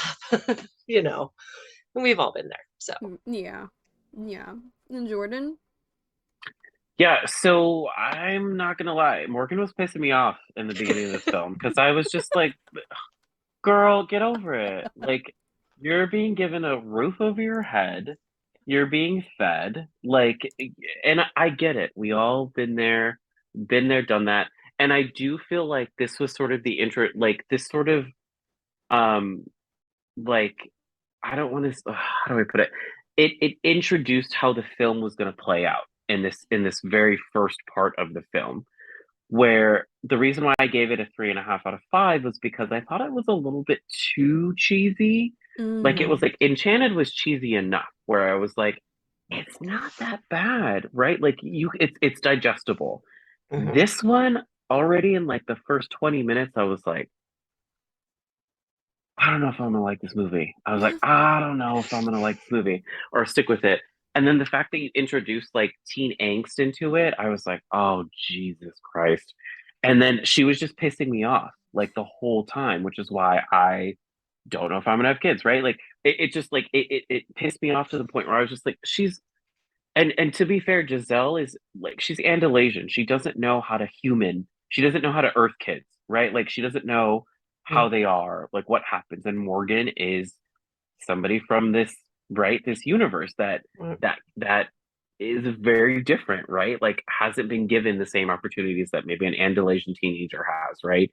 And so Giselle's doing everything that she can do, right, in the best of her knowledge as like a mother from a fairy tale story can, to provide and give, even though, I mean, she's, her stepdaughter, like, great. So, but, she's like, no, you're my daughter. I'm trying to do things, and honestly, I feel like the baby was an afterthought in this film. I feel like it was just a plot mover, Yeah. or just like there, like literally, if the baby wasn't there, it wouldn't have mattered, right? Like, I just Right. feel like that was what it was. And so I feel like in the beginning, it sort of set the tone for the entire film. I agree. I agree. Honestly, they could have put like a talking crab and it would have probably ended up exactly the same. Perfect. But anyways, Perfect. Yes. so now that they're introduced into this new place, the place isn't finished, but we are introduced to Malvina, Rosaline, Ruby, what's his name? Malvina's Ty- son? Tyler? Yes? Yes. Tyler. Okay. Yes. And so we're introduced to these new characters because we're now in a new land, and I mean, look at this freaking house. It's adorable. I know. But anyways, so Tyler is is the big jock #1 dude at the school and all this fun stuff. And, like, obviously he's gonna be nice. Like, his mom is kind of like the mayor of the town. Nobody says it, but we all know it, kind of thing. So he has to be like sometimes you wonder, like, are you being nice because of your reputation and who your parents are, or are you being nice because you're genuine? And at this point, we don't know this. We don't know. All we know is Malvina's a little shady. She's wearing the sus colors. She's got her sus sidekicks. We know this is supposed to The look like the evil bangs. queen and then the evil stepsisters. Exactly, the bangs. Like, you look sus to me. So, like, she's kind of like mentioned, oh, I'm kind of like the queen here, and Giselle's like, oh, well, it's always nice it's doubly honorable for you to be meeting the queen. Like, I think every town should have a queen, sort of situation. And I feel like that's setting up for what we're going to encounter, because Edward and Nancy pop back up because they got a magic well, and now we got a new portal. So I feel like anywhere they go, there's going to be a portal. But in this case, it's the wishing well, you know? And then they bestow the baby with the Andalasian wand, with the Andalasian magic, the magic of Andalasia, and there's another song. So I didn't even talk about the other songs. So that just shows you, like, Jennifer and I were mentioning right before we went live again, was it's not that this movie was forgettable, but it just didn't seem as impactful as the previous one. And I feel like, we have a lot of nostalgia. We experienced very, very certain specific things in our personal lives back in 2007 that now in 2022, our personalities may have changed. Our perspective on life has changed. And so unfortunately, like, totally forgot that there was that other song that she sang. And I'm not going to disregard her. She's a phenomenal singer. Like, she did such a beautiful job, but it just didn't seem enough. If you get what I mean. Like, it didn't seem as magical as the first time. Right. So, like, they introduced the magic of Andalasia and the whole situation, and says only the daughter of Andalasia can, or the son or daughter, boy or girl, or whichever, a child of Andalasia can do the magic. And you see Morgan in the corner just completely heartbroken because this has nothing to do with her. She feels completely isolated in this situation because now she's in a fairy tale land with fairy tale people talking about magic for only the magical people. And she doesn't feel like a magical person because she's a stepdaughter. So that broke my heart. But, like, with how everything went, she runs away because she was humiliated and wanted to go back home to where she's more herself. She feels more grounded. But, nobody knew what happened to her. And so they get in the Robert and Giselle and Morgan get in this whole argument. She's not my mother. She's my stepmother. And that's like the fairy tale way of saying, go fuck yourself. I feel like that's the fairy tale way of saying, like, get the fuck out of here. I don't love you. And it just breaks Giselle. And she does this whole fairy tale life music thing and makes the wish, I want a fairy tale life. I want to have that fairy tale life. And they wake up and it's a completely different reality. So now we're at that point. I'm doing my best to like speed through the story because I'm like, we do need to get some sleep. You had a crazy night at the Willow premiere. Like, everybody needs some rest. I'm the only unemployed person here. so so now we have like this whole new magical world or universe, and now Morgan's all singing and she looks very Cinderella-y, and that happened in the previous one anyway. And we have all the dancing appliances and the singing appliances. It's very Beauty and the Beast. Like we're getting a taste of everything that is fairy tale again. But now it's not a cartoon, it's real life, as we kind of did in the first Enchanted movie. So, how are we feeling about the situation? How did you feel when they just woke up and it magically happened this way? Well, if this isn't the definition of be careful what you wish for, Giselle, I don't know what is, because even Morgan says in the first movie, when he says he's going to marry Nancy, she's like, oh, she'll be my stepmother. Like, and so it was obviously Giselle got her out of that mindset when she was little, but when you're a teenager, let me tell you what teenagers like to do, whether they mean it or not. They like to say shit that needles you and gets under your skin. They love to do that. Mine are in their 20s now, so, I don't have to deal with that so much. They're pretty chill now, but there was some years. Oh, no.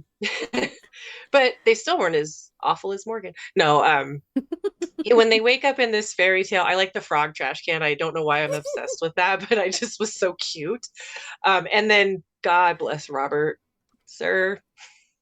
He thinks he's like a knight of the round table off to find the Holy Grail. I'm like, calm down, sir. Edward did kind of basically say, like, oh, you're gonna need this. Like, you don't just have a sword, So I feel like Edward's not smart. So we know Andalasia was fine with Nancy there. Right. Yeah. I'm so sorry. Continue, please. Oh no, it's okay. Yeah, I was like, this is cute, but we already knew.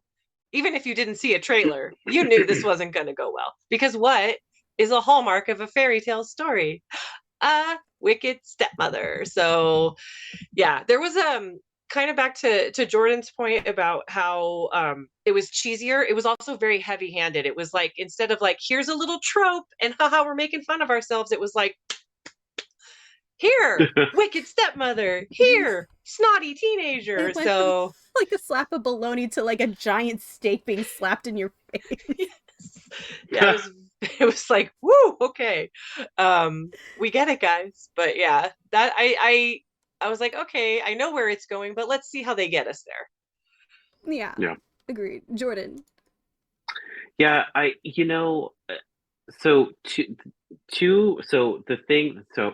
sorry. Like, this is so much of this film. There's so much. I know. The two songs that really made this whole movie for me was when Morgan sang her own individual song. It was very stereotypical, like princess, like, I don't know who I am, but here's who I am, and I am who I am. And then one of my favorite parts was when they alluded to the Little Mermaid part, when you were singing Part of Your World and the splash comes on and Morgan's sitting on the cart and then the water. Yes. Oh, Perfect. The song is called Perfect. Yeah. Yes. Yeah. And I fell out laughing at that part, and I thought it was just the cutest thing. I will say for me, this was probably one of the more, I thought it was brilliant to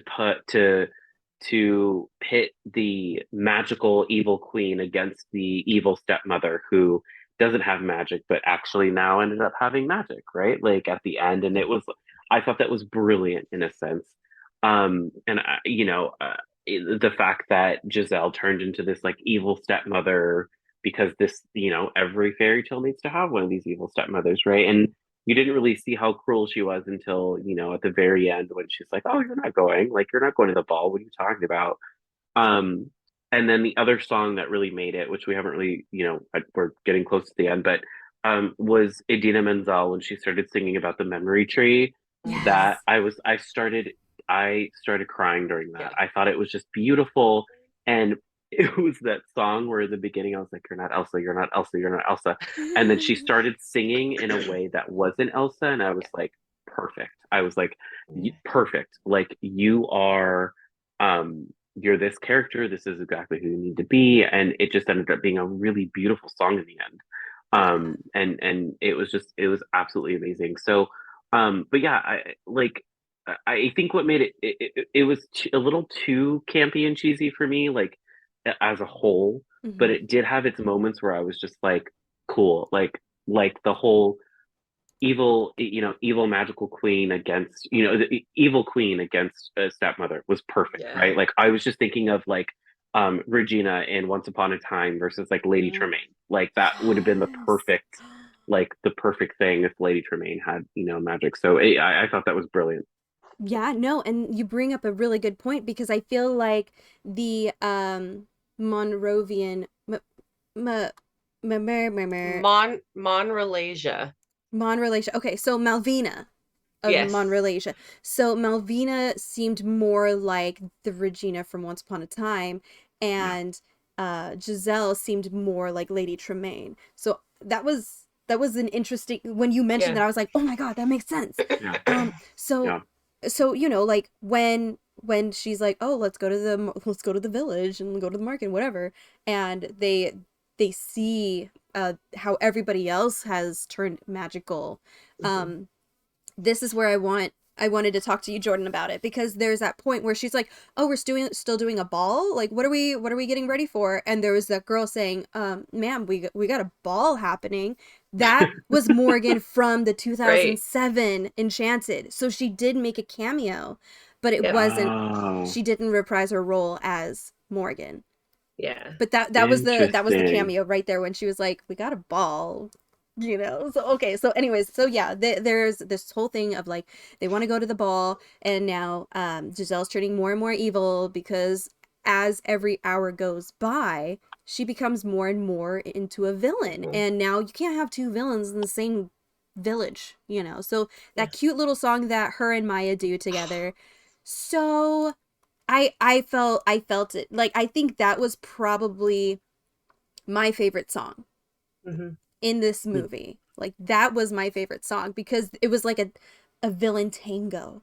It had that style, it gave me a little bit of that Chicago like jail tango or whatever it's called. Mhm. I'm so horrible with that. But anyway, Uh, so uh, like jail block tango. Yeah. yes, that Cell one. block Cell block tango. Excuse tango. me. Cell block. There we go. We did Yay. it. So like now that she's realizing it, oh no, I'm turning into a bad person.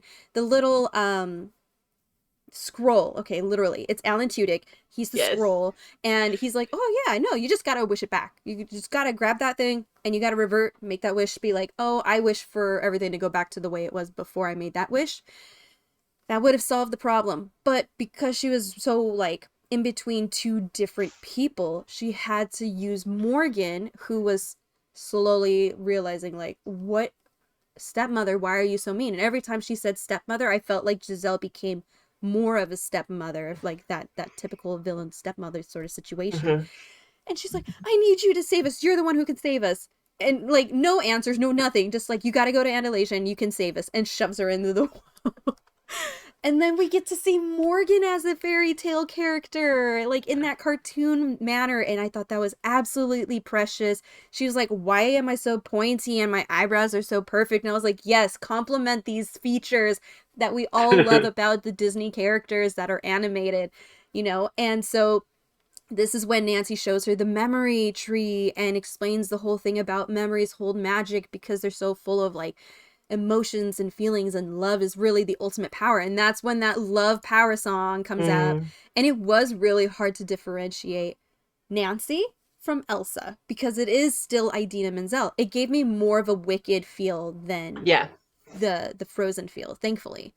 Um, I still think it was a weird song placed in a weird point, but I understand why it happened. This is why my rating's as low as it is. Like there were just moments of like, was this specific thing very Yeah. necessary for this scene, or could we have thrown it somewhere else, or like things like that. So now that we know, Nancy's like, I'm gonna go with you. You know what to do. We're gonna go. And she's like, Edward.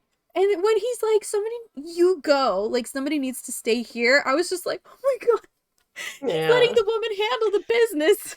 That's so good.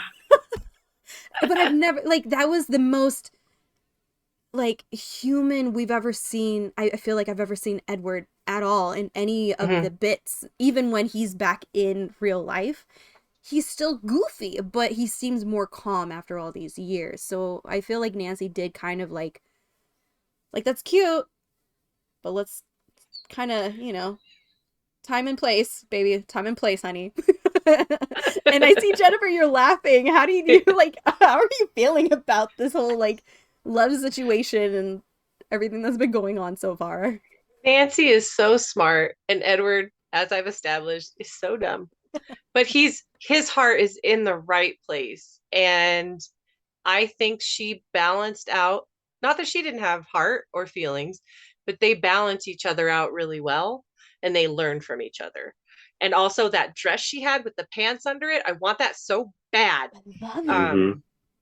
But leading up to that, I have to say, Amy Adams fighting the stepmother versus Giselle inside of her. She did a little over the top, but it kind of needed to be.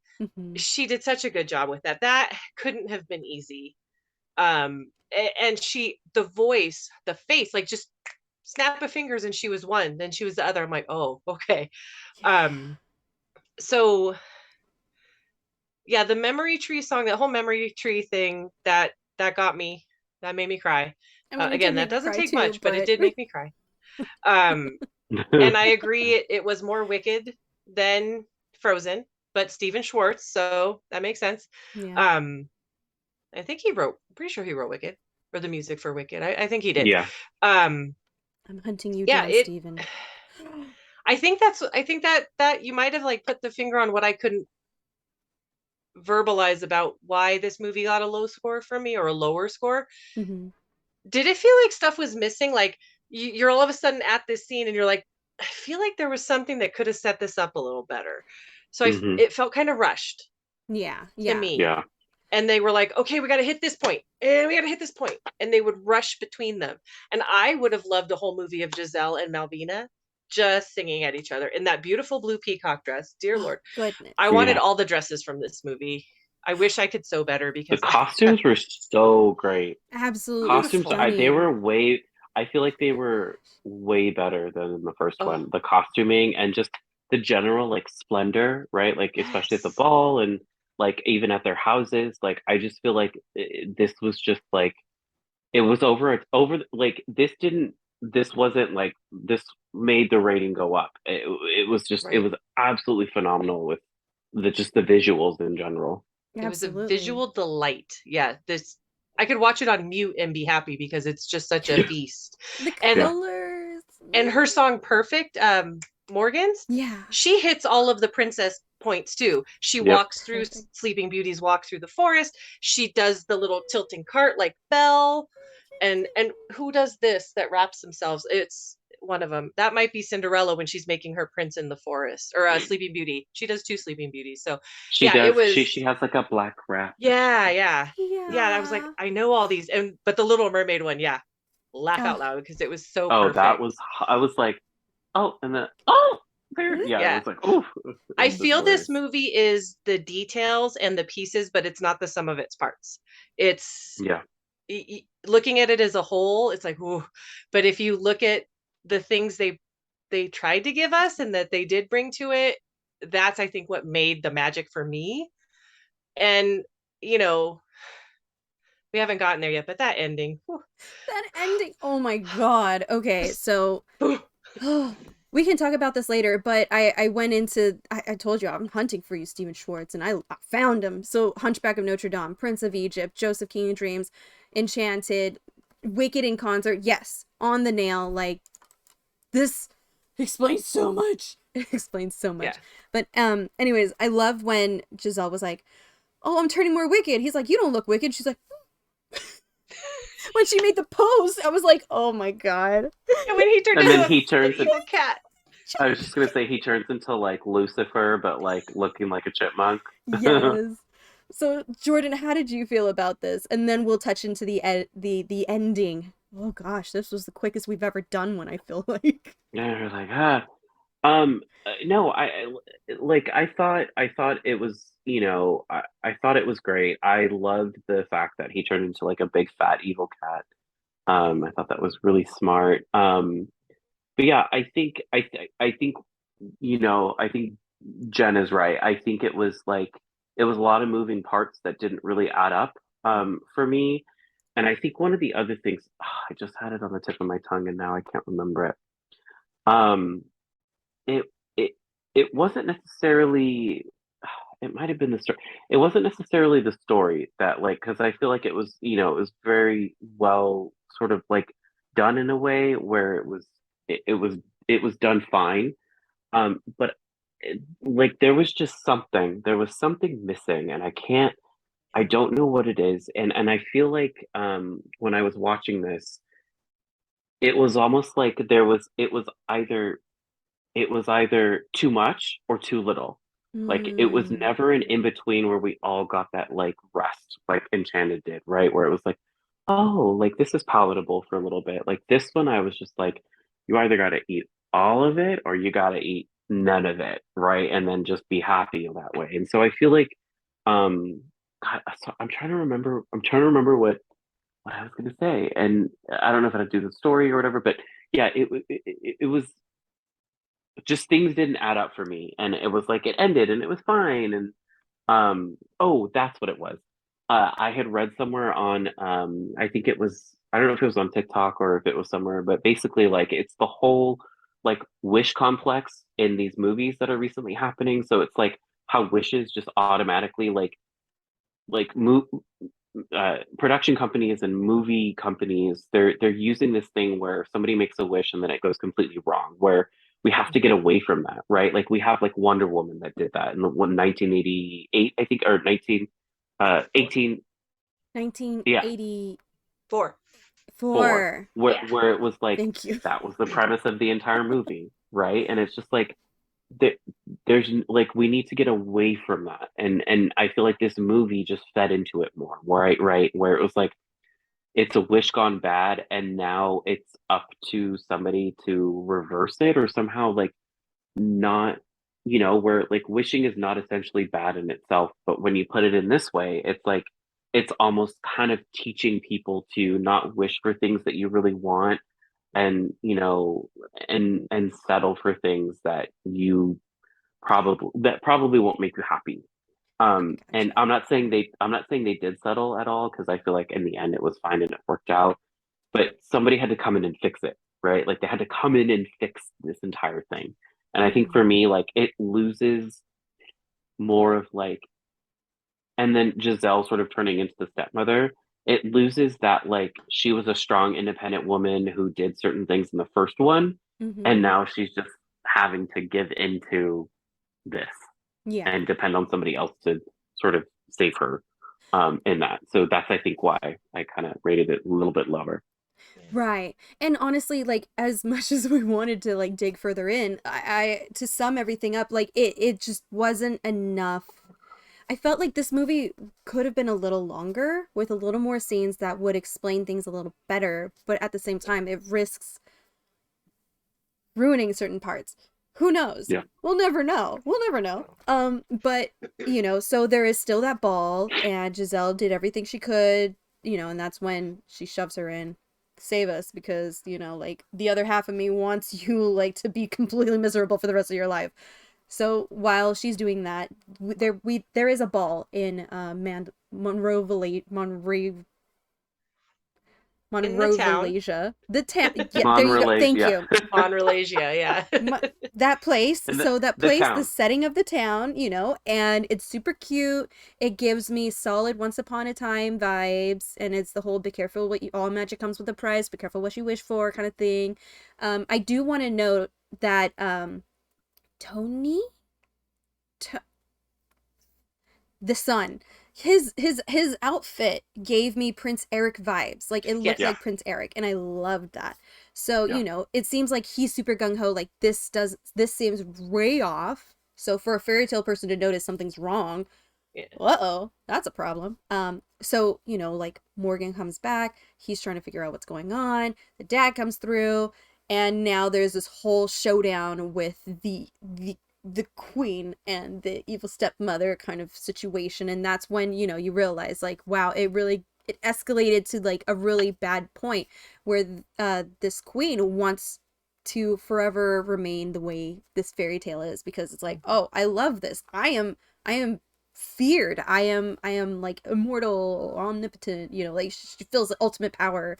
And Giselle, being the evil stepmother, wants to like be the new queen and all this stuff. So, you know, long story short, true love prevails. Magic spell breaking. We need to break more spells. Like, it was the last 15 minutes was just like, we need to break this spell and this spell and this one and this one and this one. And this whole time when Morgan is put in that trance of like, you know, where she's like knocked out and like tightened up, in my brain I'm like, well, why didn't the boy try to give it a go and like kiss her and see if maybe this is love and love will break all the spells and just be done with it? No, we can't do that. That is too simple. We already did it. And in my brain I'm like, but that's the point. You're either going to pull some things from the previous, or just completely go the opposite direction, which they did. But at the end of the day, you know, Morgan is a daughter of Andalasia because she's Giselle's daughter, and I cried my ass off because of this moment. So, you know, she makes that wish, I just want to be back home with my mother, and it was so cute because it ended up being like back to normal and everybody's all happy and stuff. And it just, oh god, I feel like I'm missing so much, but we're already out of time. Is there anything that you wanted to add on? Like, as much as I really enjoyed this movie, well, I gave it low ratings right here, but as much as I had issues with it, there were so many other aspects of it that I really, really enjoyed, and I wanted to give it a 4, but it just didn't seem right to me. So, last final says, final telltales, confessions, Jennifer? It could have been a Disney Plus series and we could have fleshed it out a little more. Just saying. Thank you. I think that might have filled in some of the gaps, I love it. and it would have helped the pacing. I've said that about a few things the last few years. I think maybe Disney Plus has spoiled me. I don't know. I said that about Eternals. Should have been a Disney Plus series. But I agree. It's like I said, there's so many little things I could cherry pick from it that I loved, but I didn't love it as a movie. I enjoyed it and I was entertained, and I went in with zero expectations, which is important, because then you can't be disappointed. And I wasn't. And it was a wonderful night. And then I watched it again the next day, and or 2 days later, it was wonderful. But it wasn't the first one. But I think that's okay, because it still has enough to fill your heart and make you cry and make you laugh. Yeah, exactly. That's perfectly said. Jordyn? Yeah, I like Jen said, I was totally entertained by it. I was enthralled in it. It made me miss musical theater so much. It got me in my feels. And I was like, I need to go join a community theater after this. Because I loved it. But yeah, it was just like, for me, just doing review, like, you know, small-minded me doing reviews like this, it missed something. It didn't necessarily like give me, it wasn't giving like Enchanted did, and I wasn't expecting it to.